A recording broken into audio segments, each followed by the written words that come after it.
This is Mr. Marr with Beat Theory. Just wanted to go through a couple things about Audiosauna just so we understand some of the basics and controls and functions.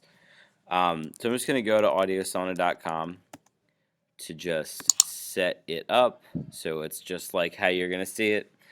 When you go to the website, audiosauna.com, open Studio. I usually close the ad.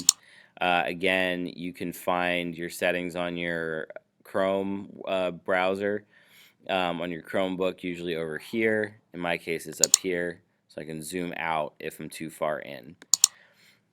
So there are a few different pieces to this. The way that we're using it, we're going to need to go File, Open from my computer, and open a template every time. We're not ever starting from here. So I'm going to do that just so you can see exactly what you're going to see. I'm going to open my official template. So down here at the bottom, you see these words written in blue that turn to red when they're clicked. These are called tracks. So every track is a different instrument. We have our pluck here, our pad, lead, drums, and bass. So when I click on it, it's changing this section right here. You can see that. This is called the piano roll. It's called the piano roll because there's a piano on the side and it rolls. You can go left to right, up and down, using these little bars right here to move side to side, up and down. You shouldn't need to do too much of that, but if you need to, there you go. We have down here at the bottom on our tracks a few different controls. This is the volume control. We're going to mess with that later. Mostly you need to know that mutes it, that unmutes it. If you want to hear just one track, you're going to need to press S for solo. And if you double click on a name, it's going to open up the synth window. So that's this right here. And this is what we have been editing for our sound design project. So over here, we have presets. Those are just preset synthesizer patches. We are taking some of their presets and then we're turning them into something else. So we're always going to start from here. And, you know, there's a lot of different things on the synthesizer. Lots of different sliders, knobs, buttons, whistles, whatever. We are really sticking to this right here. So this is the volume envelope and the filter envelope. Envelope, it changes how sound moves over time.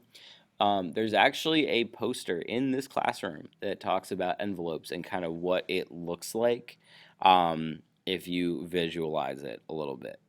We've got our volume envelope, filter envelope, A, D, S, R. A is attack, D is decay, S is sustain, R is release. We have some onboard effects here, chorus, distortion. You probably won't want to mess with chorus too much, but we are going to be adding distortion to some of our sounds. Up here is the X button. You can exit out. And then we've got our toolbar here. So I'm going to do this with our drum track. So we've got the pencil tool. You can use the pencil tool to add notes in. The eraser tool to erase notes if you accidentally add a note. Eraser tool. If you're not in the right spot on your page, you can use the pan tool. So that's the hand here.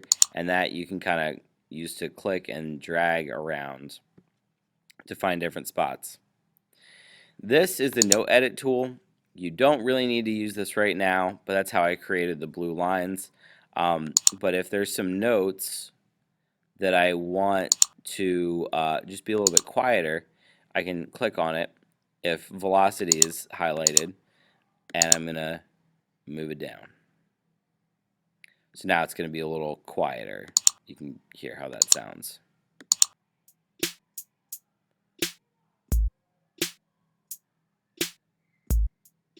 It's almost inaudible. But I can move that up a little bit. So if you hear a note and you're like, you know what, that one note is a little too loud, velocity tool. You can also change the cutoff, which I am not going to go into right now. If you want to mess with that, That's fine. I don't think you're going to break anything. This should always be locked on snap to grid. Things are going to sound offbeat if they're not. And this says what the grid is set to. So if by default it's set to 1/16th, you could set it to a half, and that means that it's only really going to play half notes. So you can see when I put this here, it created a note that went halfway between 1 and 2. This is bar 1 and this is bar 2. It's kind of like on our transcription activity, the two circles. This is like the first one, this is the second one. So that's with a half note.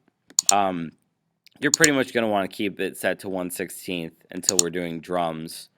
Then you can do the 1/32 or 1/64. Those are the basic pieces that you're going to need to know to do this project.